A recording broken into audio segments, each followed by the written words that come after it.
مثلها، وكل يوم اجي لها انا ما بنساش انه حاجه يجلس في افكارك ويجلس في مخك لا الابد. انا الاصغر واحد اسمي تريم، واخي الكبير عمره 22 سنه الحين اسمه جبل صبر. ان طبعا سمونا بعد بلا قريات وجبال وحاجات في اليمن، علشان اولا حبوا مدينه تريم، انه مدينه جميله جدا اذا تدروا اذا سرتوا.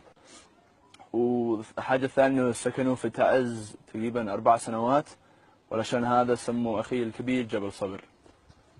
وبالذات والكل كانوا يسمونه واحد من الشمال وواحد من الجنوب، تريم من الجنوب والجبل من الشمال، علشان يفرغ من الوحدة ومن اليمن الجميع يعني.